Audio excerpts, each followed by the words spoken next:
Chapter 4. We are eating breakfast on day 8 when Noah offers me a job. The next is a series of unexpected gifts. Over the last few days, he has continued to leave mostly small, always useful items in my room, so that I will come home from exploring the city to find a silver water bottle or sports socks on the end of my bed.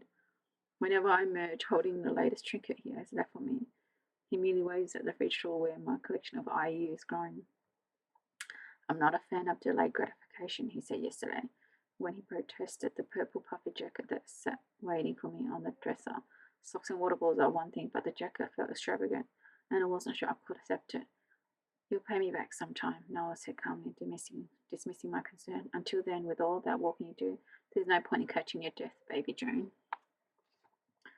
I read about crows, taffeta birds, I used to call them when I was little, both afraid and fascinated by their crinkle of black feathers. Crows are known to randomly leave presents for people they like and trust, shiny pretty things and practical objects too.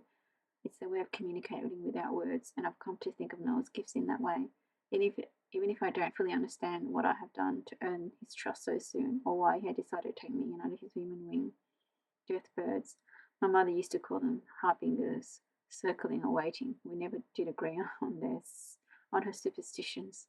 And now the biggest surprise of all, the offer of money and independence, a job. Noah said I can be his assistant, helping him with the dogs. Noah is a dog walker, see, up here on the Upper West Side. He used to have some other job, some suit and tie affair downtown, and he must have been important because he owns this place, barreled windows, piano, chandelier. But he definitely prefers dogs to people these days. Plenty of dogs around here walking.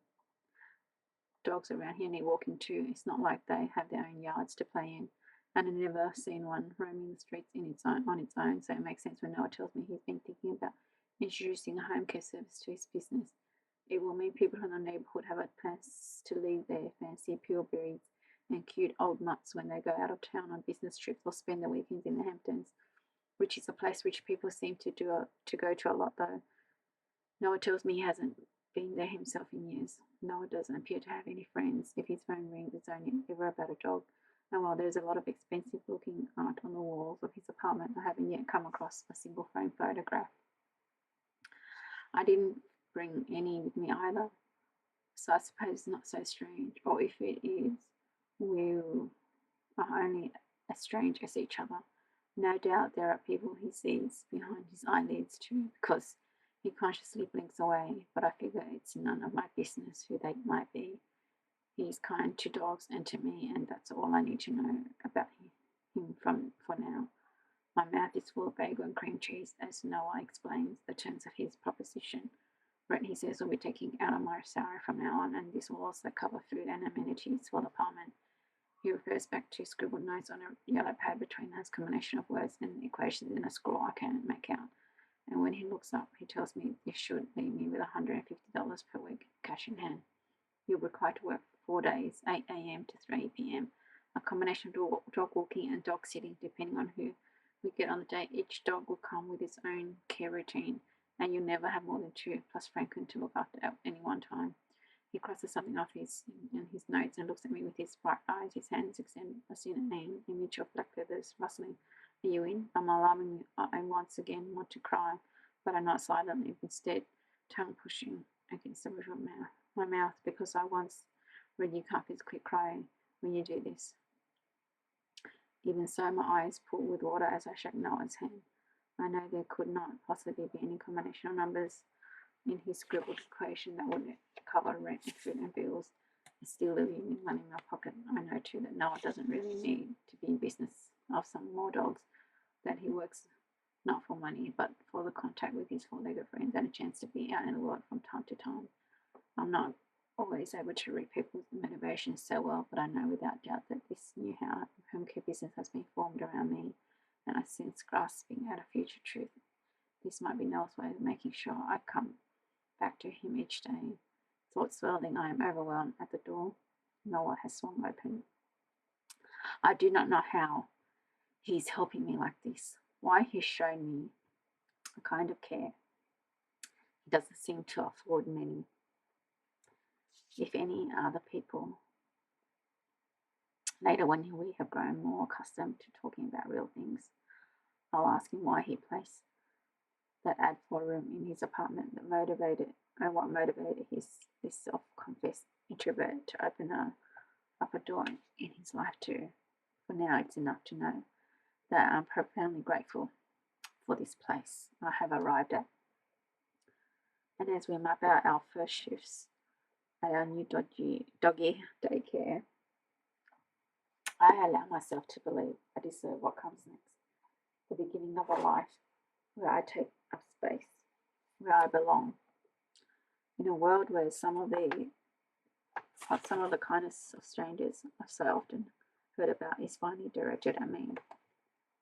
Are you surprised at how little time it takes for my barriers to come down? I suppose if things had turned out differently, you might think it's a good thing, though I readily embrace this fresh start when girls like me so often fall back on their old ways. You might even admire my resilience, want to pump your fist against mine, congratulate me for all the positive changes I'm making in my life. How about we stay inside the fantasy a little while longer, hey? It is as if Ruby has a fever. It has something to do with sex. Well, a lot to do with it. Ever since Ash reached out via text, her body has insisted on responding to the slightest provocation. Cool sheets touching her bare legs, hot showers running down her back. Even the way she bites into apple or slides food from fork to tongue somehow feels erotic. She dreams of sex, wakes up soaked in the sheets of it upon opening her eyes each morning. Her collarbone aches, hot as if this is where the electric cord of her desire is wired. And the cord keeps leading her back to him. Ruby is used to wanting Ash from afar, but this new fever feels different. It isn't. She soon realizes entirely about her lover through the memory of his hands, his mouth, instantly and consistently making her stomach flip. She remembers her grandmother gossiping about a cousin known for her scandalous love affair.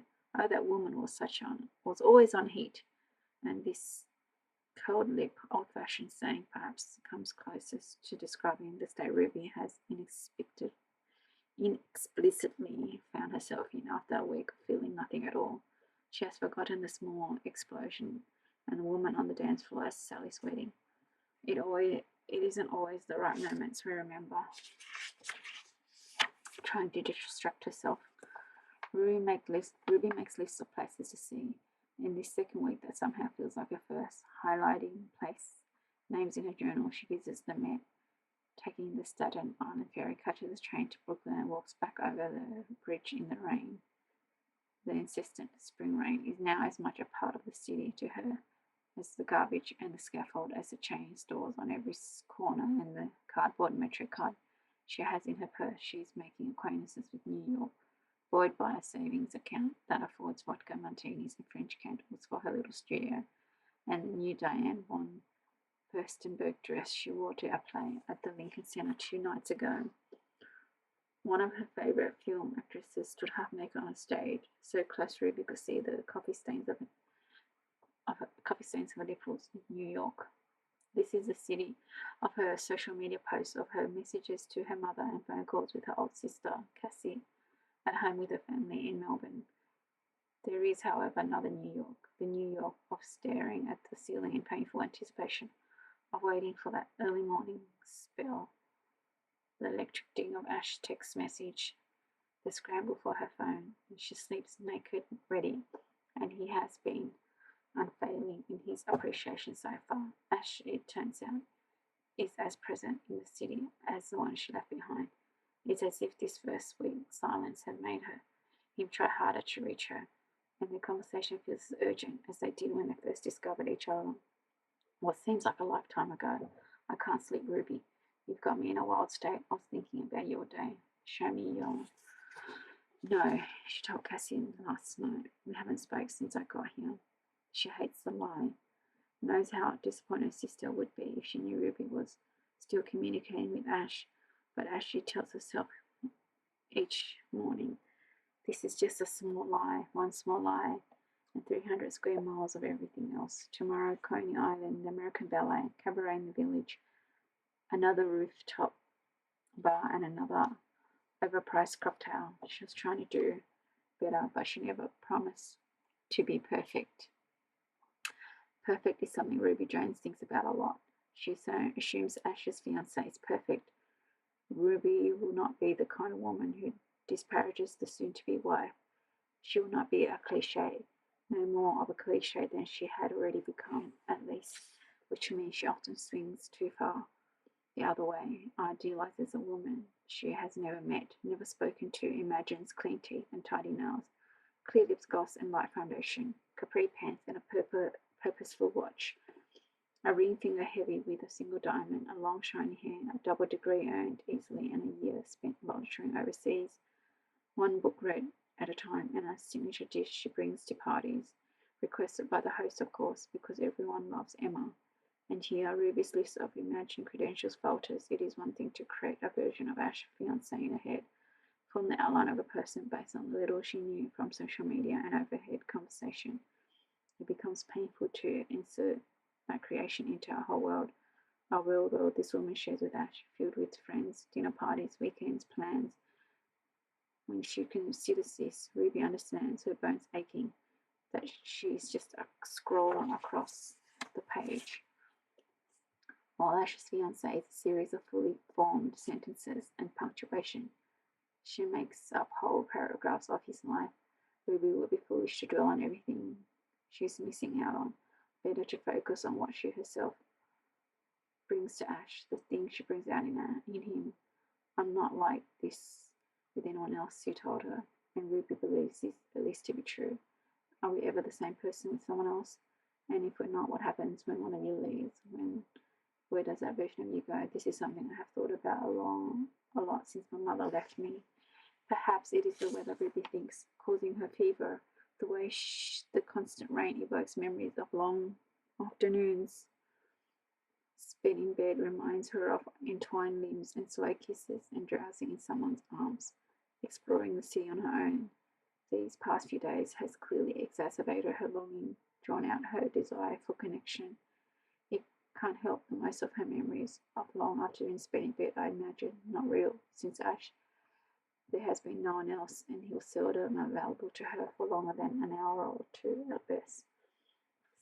Ruby's heart twangs at this truth. A guitar string plucks, and it occurs to her all of a sudden that what she really needs is to be touched. It has been days since she has experienced any form of human contact, weeks even. A person could go crazy from that kind of deprivation. 2 days ago, Ruby ran past a small massage parlor on Amsterdam, sandwiched between a computer repair company and a check-cashing store. Deep tissue, 1 hour, $55, midweek special. The handwritten sign in the window said, "It's worth a try," she thinks now, and before she has time to change her mind, she's back on the train heading east.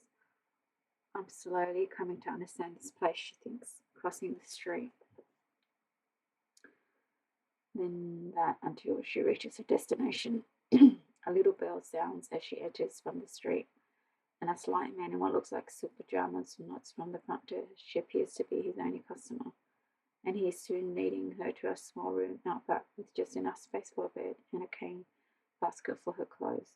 Underwear on, the man said, and then turns away so she can undress. When he cracks his knuckles, places his hands on her, the world flashes orange behind her closed eyes. It is not pleasurable exactly, as this deceptively strong man pushes down cracked bones, kneads into muscle, but it satisfies something in Ruby, brings her back to herself. She has a body, she's nerves and sinew and gristle, and she is in New York City, and she drinks too much vodka and makes herself come better than even her best lover can, and she pays too much for dresses, and sometimes she doesn't get out of bed until noon.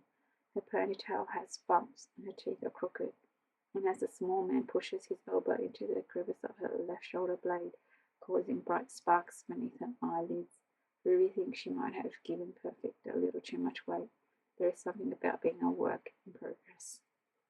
After all, when the massage is over, she feels light, spacious, as if the man back in the cramped room had somehow untied all her knots, pushed her out to sea. In all it takes,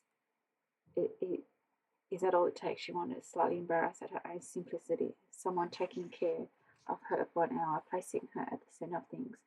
She might go back to this man every day, if that's the case, just to see how much more he can undo. Ruby smiling, imagining herself completely unfettered, when her phone vibrates in her jacket pocket, someone waking up on the other side of the world, she thinks, probably Cassie, whose children generally have given her up an ungodly hours. Taking the phone out of her pocket, shooting the screen with her palm. It takes 3 reads before she fully comprehends the message. Even then, sentences fully formed, she struggles to make sense of an arrangement. Work is sending me to New York in July for a conference. Can you believe this shit? Start finding the best rooftops to babe Ash, following her to New York 2 months before the wedding, 2 months before he'll marry his perfect girl. Training Ruby's stomach twists, rain suddenly feels like a slap. To think she was this close to floating away.